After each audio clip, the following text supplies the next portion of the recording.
할렐루야. 오늘도 영상 예배에 나오신 여러분들을 주님의 이름으로 환영하고 축복합니다. 오늘 우리가 볼 말씀은 시편 107편인데요. 오늘은 특별하게 한 세 구절을 보겠습니다. 시편 107편 세 구절 중에 8절, 15절, 31절을 보겠습니다. 시편 117편 8절, 15절, 31절 말씀인데요. 제가 읽어드리겠습니다. 8절입니다. 여호와의 인자하심과 인생에서 행하신 기적으로 말미암아 그를 찬송할지로다. 네, 15절도 읽어드릴게요. 여호와의 인자하심과 인생에게 행하신 기적으로 말미암아 그를 찬송할지로다.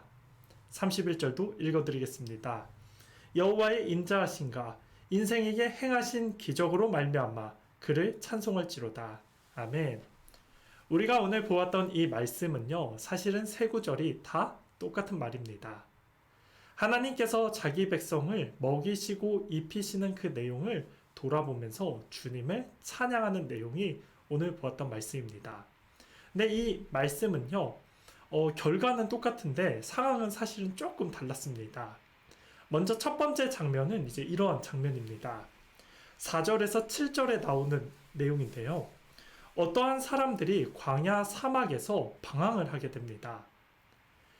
사막이라고 생각하면 얼마나 덥고 목이 마르고 힘듭니까?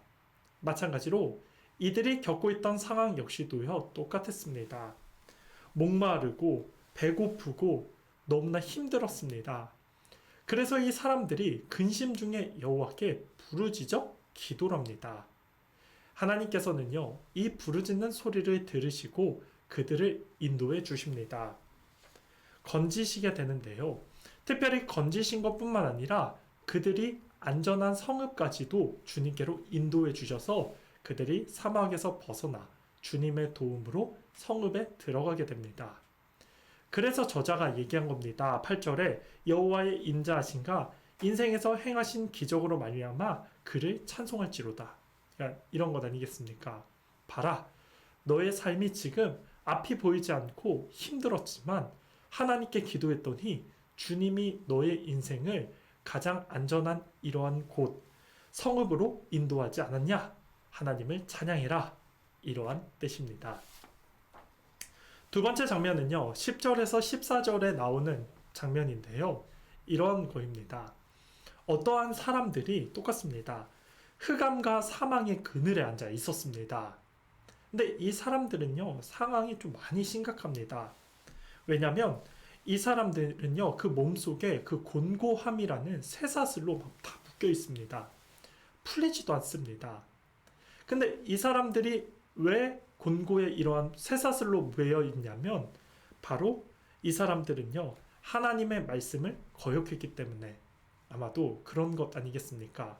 세상을 바라보고 복음을 받아들이지 않았기 때문에 걱정과 근심과 두려움과 인생의 그런 곤고의 쇠사슬로 매여 있었습니다.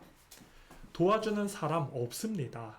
근데 이 사람들이 절망 속에서, 이런 어려움 속에서 하나님께 기도를 하게 됩니다.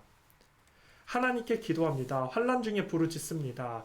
그랬더니 하나님께서 흑암과 사망의 그런 그늘에서 이 사람들을 건져주시고 또 그가 얽매여 있는 이 쇠사슬을 하나님께서 끊어주게 됩니다. 그래서 저자가 얘기한 겁니다. 15절 말씀에 여호와의 인자하심과 인생에게 행하신 기적으로 말미암아 그를 찬송할지로다. 봐라, 너가 앞이 보이지 않고 절망 속에 있었지만 그래서 곤고의 쇠사슬로 매여 있고 흑암과 사망의 그런 그늘에 앉아 있었지만 봐라, 하나님이 네 인생 가운데서 도와주고 건져주지 않았냐? 그 하나님을 찬양해라. 이러한 뜻입니다. 세 번째 장면은요, 23절에서부터 31절의 장면인데요. 이러한 장면입니다. 사람들이 배를 타고 이제 바다에 나갑니다. 그리고 바다에서 열심히 일을 합니다. 이제 고기잡이를 합니다. 그때에 광풍을 만납니다. 광풍이라고 하는 것은요, 미친 바람이라고 해서 그런 폭풍이라고 생각하시면 됩니다. 얼마나 강했는지 성경에서 그 물이 하늘로 솟구쳤다가 땅 아래로 이제 솟아나는 그러한 위급한 상황 속에서 사람들이 배 안에서 구르고 이리 흔들 저리 흔들, 그러니까 거의 지금 위기의 상황, 파손될 위기, 이제 바다에 휩쓸려갈 그런 상황 속에 있었습니다. 그 사람들이 무엇을 했겠습니까? 기도를 했습니다. 하나님 도와주세요. 기도를 했습니다. 그랬더니 하나님께서 그 기도를 들어주시고 광풍과 폭풍을 멈춰주시고 사람들이 원하는 항구로 주님께서 인도해 주십니다. 그래서 저자가 또 얘기한 겁니다.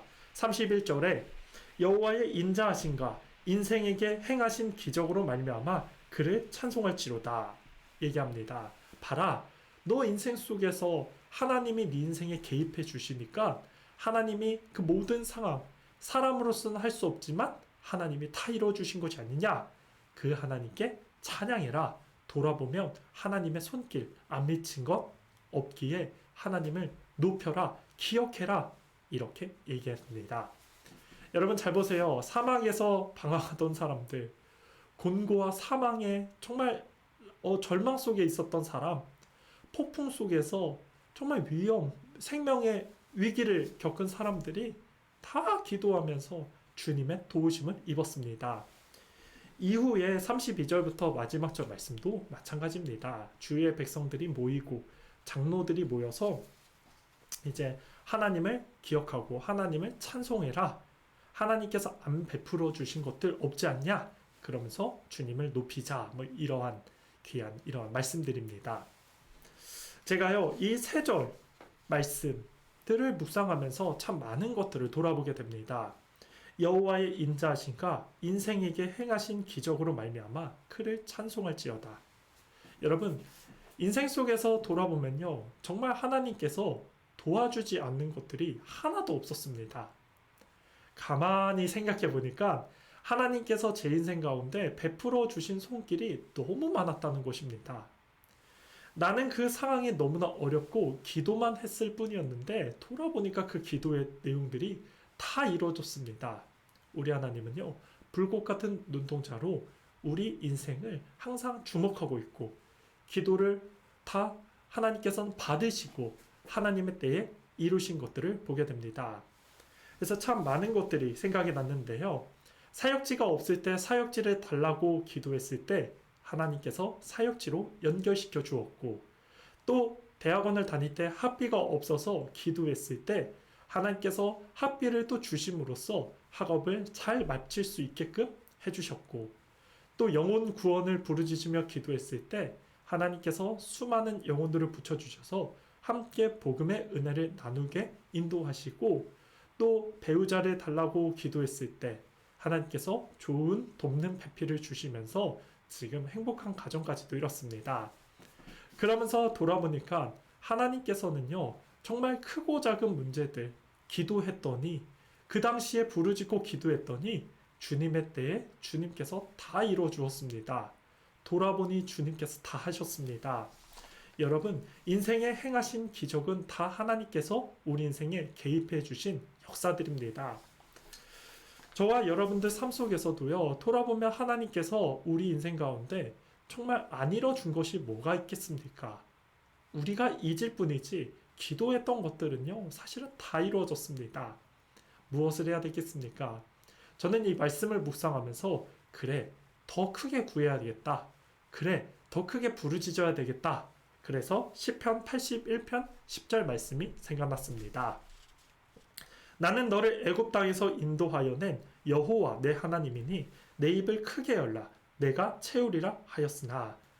하나님께 입을 크게 벌려서 더 구해야 되겠다.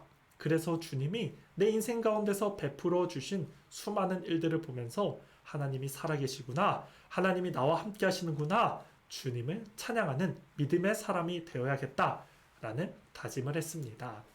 여러분 돌아보시기 바랍니다. 하나님이 정말 위기의 순간에 건져주셨고, 또 여러분들이 기도하는 그 내용들 하나님께서 들어주실 겁니다. 하나님의 때에 반드시 들어주기 때문에 우리는 쉬지 말고 멈추지 말고 기도하시기 바랍니다. 하나님은 전능하시기 때문에 못하신 일이 없습니다. 광야에 방황하는 사람들도 길을 찾게 해주시고 안전한 성읍에 가게 해주시고, 또 사망의 그늘에 앉는 사람도 기도했더니 주님께서 그들을 건져주시고 또 폭풍같이 앞뒤가 보이지 않는 상황 속에서 기도했더니 하나님이 소원의 항구로 이끌어 주시고 우리 주님이 다 하십니다. 그러니 우리가 오늘 말씀을 기억하면서 베풀어 주신 은혜는 찬양하고 앞으로의 것들을 더 많이 구하시면서 우리가 우리 인생 가운데 날마다 가까이 있는 하나님을 바라보시고 하나님을 붙잡고 하나님의 손길을 기억하시며 살아가시는 여러분의 삶이 되기를 축복하겠습니다. 아멘. 말씀의 결론을 맺겠습니다. 여러분, 어떠한 말씀 속에서 은혜를 받으셨습니까? 오늘 우리가 이 말씀 보았던 이 시편 107편의 말씀을 돌아보시면서 여러분 은혜 받았던 것을 댓글에 써주시기 바랍니다. 또 인생 속에서 정말 베풀어 주신 기적 같은 일들이 있다면 같이 나눠주시면 더 큰 은혜가 있을 것 같습니다. 용기를 내서 그 은혜를 좀 적어보시고 또 적으시면서 기억났던 것들이 있다면 하나님을 찬양하시고 높이시는 여러분의 삶이 되기를 바랍니다. 하나님은요, 구하면 이루어 주십니다. 하나님을 바라보고 붙잡고 하나님께 기도로 구하기만 하면 하나님 우리 인생 가운데 개입하셔서 역전시키시고 모든 상황을 풀어주시고 하나님이 그 모든 상황 속에서 건져주십니다. 그분이 우리 하나님이라는 사실을 믿고 오늘도 믿음으로 구하시면서 있는 자리에서 하나님을 높이시는 저와 여러분의 복된 삶 다 되기를 예수님의 이름으로 축복하겠습니다. 아멘.